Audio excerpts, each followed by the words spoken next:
Introduction by Fritz. There are many dangers to the human race, some real and some imagined. I believe that the trauma-based mind control which this book exposes is the greatest danger to the human race. It gives evil men the power to carry out any evil deed totally undetected.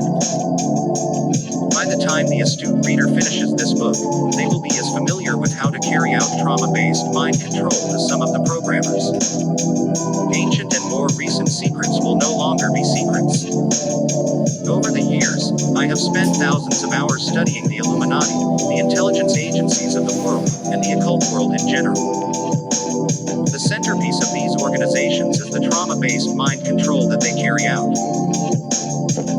Without the ability to carry out this sophisticated type of mind control using MPD, drugs, hypnosis and electronics and other control methodologies, these organizations would fail to keep their dark evil deeds secret.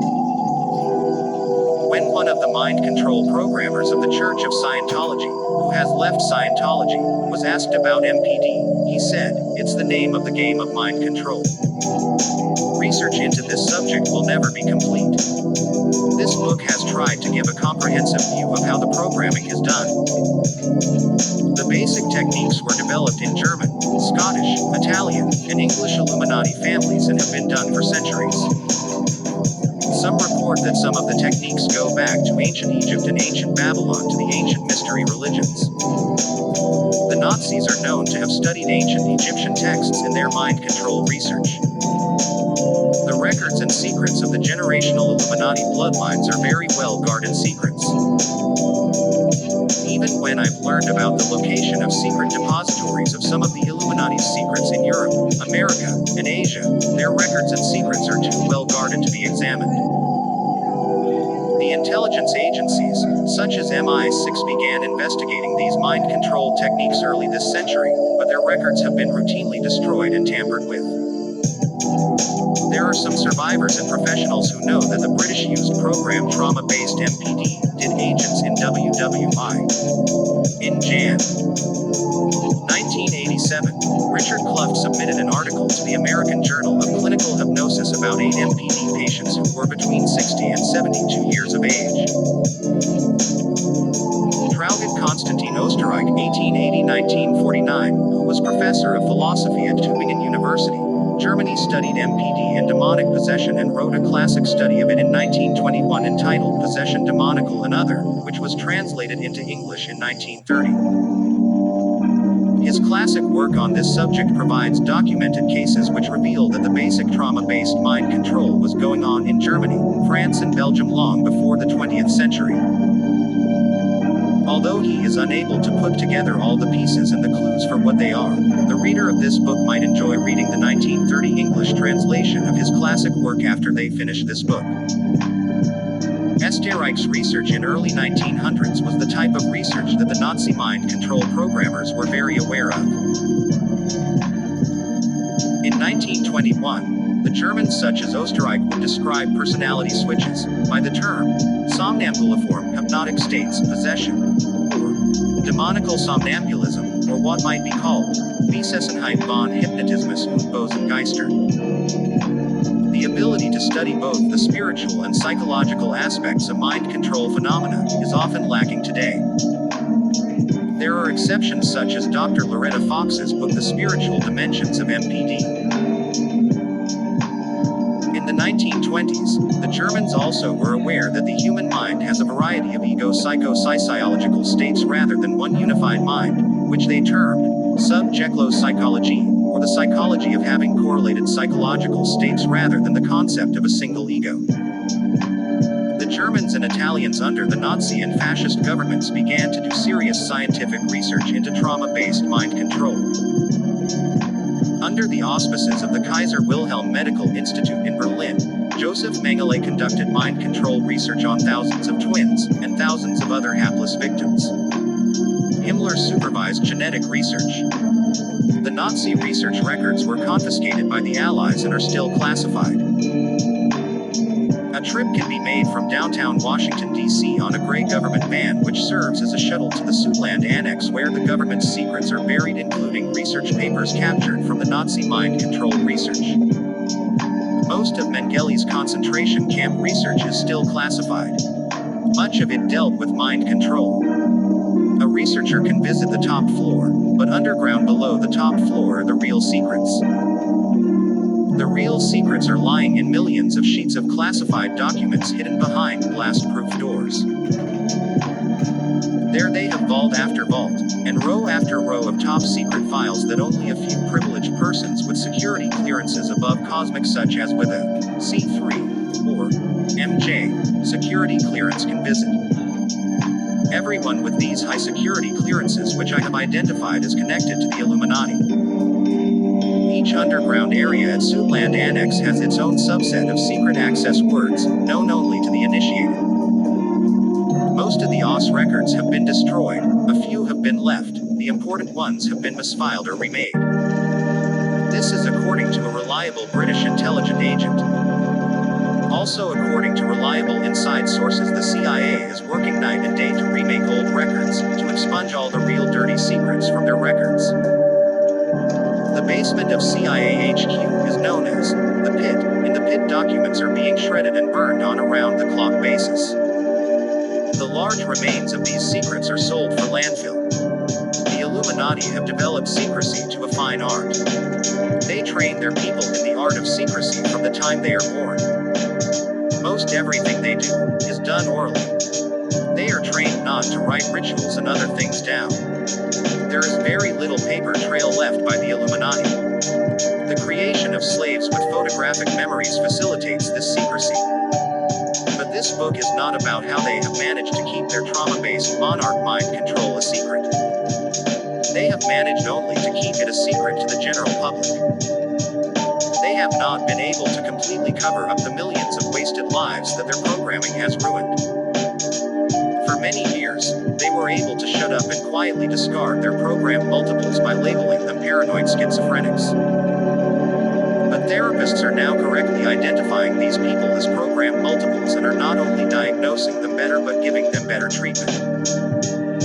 After Candy Jones's husband deprogrammed her enough that she could participate in writing a book exposing some of what had been done to her, the secret was out. See The Control of Candy Jones, Hypnotism and the CIA by Donald Bain. Ever since then, the intelligence agencies and the Illuminati have been carrying out damage control. Their biggest damage control campaign has enlisted the power of Hollywood and the controlled media.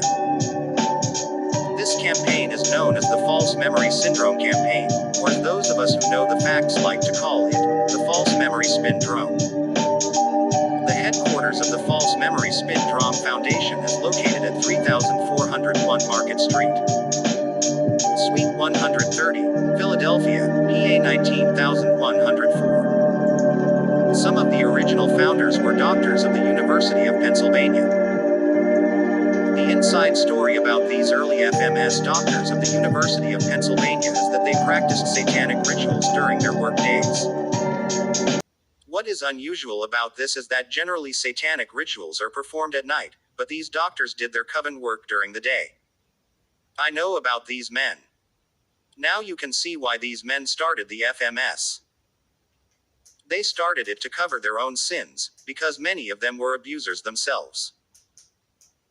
In other words, many of the EMS people are abusers of trauma-based mind-controlled slaves, or the victims of abuse who are in denial about their own abuse from trauma-based mind control. Martin T. Orne, the person credited with founding the FMS, had ties to the CIA. Two members of the EMS advisory board, Ralph Underwager, Ph.D. and theologian, along with Holida Wakefield, M.A. let the cat out of the bag when they publicly supported pedophilia, that is, adults having sex with children. Their support of pedophilia came in an interview with a Dutch magazine Pedika, the Journal of Pedophilia, Winter, 1993.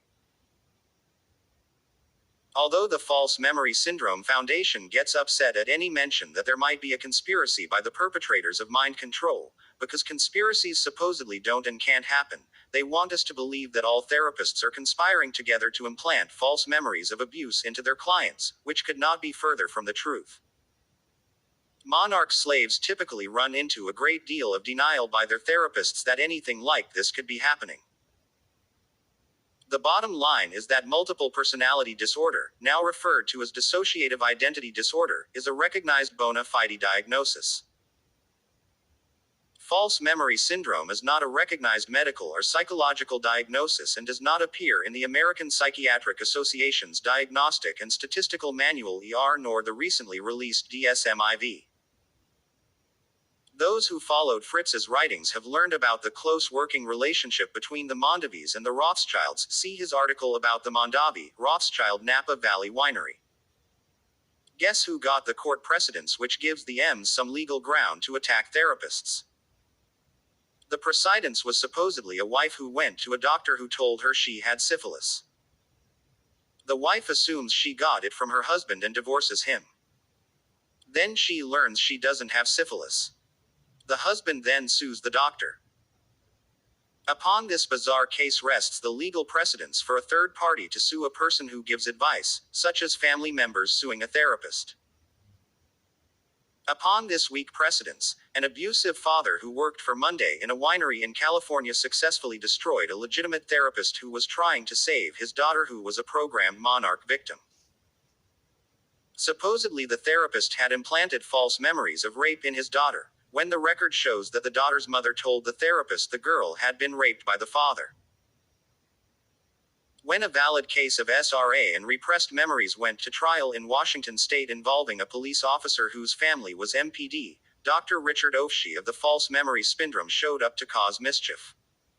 And mischief he did work. The case involved the children of a Christian police officer named Ingram who had satanically ritually abused his family for years. The daughter won in court, but Ofshe of the M's was not above writing a book full of lies and distortions about the case. Lynn Crook, who was the abused daughter in the case, wrote up a paper exposing what M's person Richard Ofshe did to her. The controlled media is giving full license and great coverage to the M's people. Rather than fighting the government for scraps of declassified documents which have had their secrets marked out, and which may even be fake documents manufactured by the CIA, I have decided that there is a much better approach to expose the monarch mind control to the world. If a person could never go to Nepal, he can see pictures of it and believe it exists.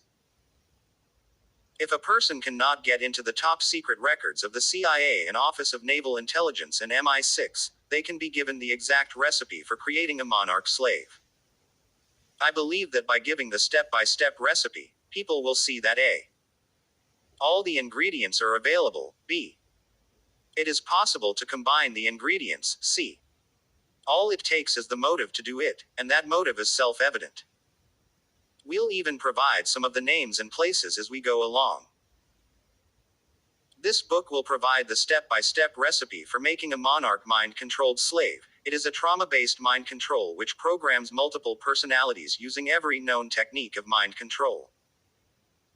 Every type of mind control technique has been combined into a group package which makes the total package almost impossible to break. It is this ability to synthesize all these methods into a group package which is so powerful.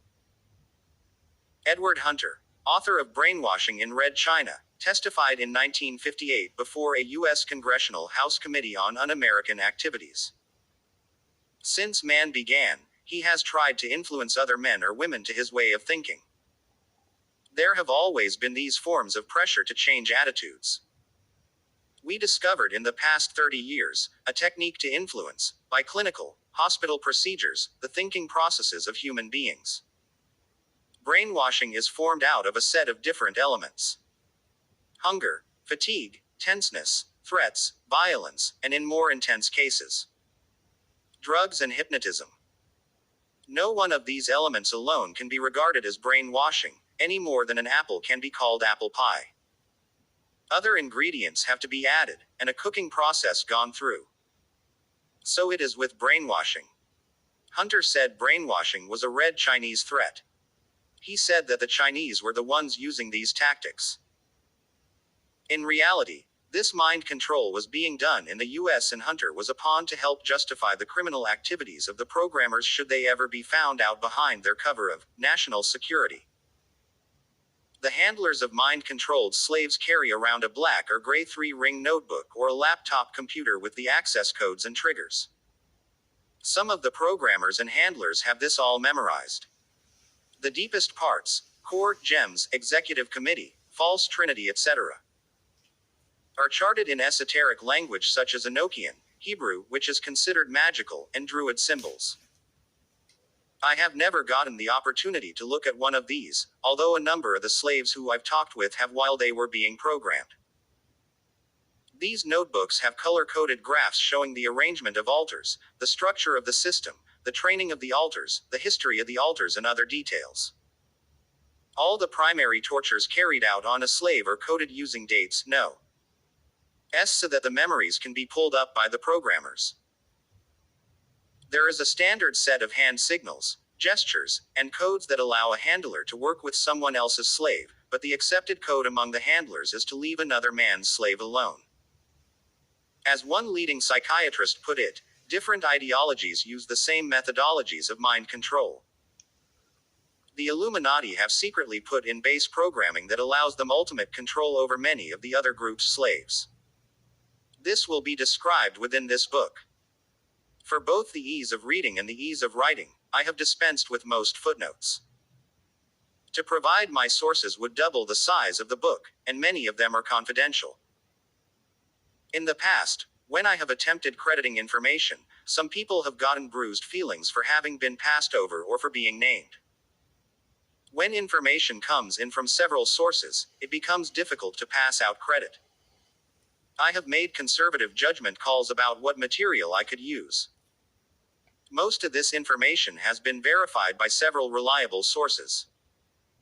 Confidential eyewitnesses are often the only source, when there is such a powerful conspiracy to keep this vast NWO mind control secret. Paper trails were not left or are not available. Programmed slaves who have worked for the military as mind-controlled slaves have witnessed their files expunged and sanitized. The New World Order in 1981 made training films for their novice programmers. Monarch slave Kathy O'Brien was used to make both the film, How to Divide a Personality, and How to Create a Sex Slave. 2 Huntsville porn photographers were used to help NASA and the NWO create these training films. Undoubtedly, other porn training films exist too. In others' words, there is film evidence of the Monarch total mind control, but these porn films are kept in very secure sites. During the last few years, I have visited with ex-programmers, I have visited with hundreds of victims of the Monarch-type programming. I have gone to programming sites, I have visited with therapists who work with the victims of this mind control, and I have met several of the programmers of the CIA, Illuminati face to face in the adventures of trying to save people from their programming. I hope that God gives me the strength and the opportunity to get the information I have learned out to the world in general. When this information gets out, hopefully it will help lift some of the secrecy of the Monarch programming. The Monarch programming is a foundation rock of the New World Order that, when pulled up, will reveal the most evil two-legged bugs and slimy critters. When their rock is lifted, they will have to scurry to hide. Because the authors know what the programmers do, they must honestly record several areas of programming that will be controversial. The programmers are very much into demonology. Before therapists close their minds to this subject, the authors would like to point out that they personally know of cases where monarch slaves whose Christian personalities and other alters didn't believe in demonology were talked into participating in real deliverance, and the slaves discovered much to their surprise that work they had unsuccessfully tried to do for years with their therapist was accomplished in a day or two. Some prestigious researchers have decided the subconscious doesn't exist because they can't find it, it's mysterious. To the man in the street, the concept, subconscious, is as mysterious as the concept, demon. Both have been the objects of intense research by U.S. Brit. Ger. Intelligence groups. In fact, many of the concepts in this book have been purposely obscured by the Illuminati's control over the media and universities. These obscured concepts include MPD, DID, recovered memories, hypnosis, demonic possession, aliens, mind control, the subconscious, a conspiracy to bring in a NWO, truth, etc. The smokescreens of controversy will continue. But those who love the truth, if they seek it, will realize the importance of this book. It's on public record that MK Ultra, the mind control research which CIA Director Admiral Stansfield Turner admitted to in 1977, spent millions of dollars studying voodoo, witchcraft, and psychics. On August 3, 1977, at a Senate hearing, the then CIA Director Admiral Stansfield Turner disclosed that the CIA had been conducting mind control on countless numbers of unsuspecting victims for years, without their knowledge or consent. These CIA mind control operations were carried out with the participation of at least 185 scientists and at least 80 American institutions, including prisons, pharmaceutical companies, hospitals, and 44 medical colleges and universities.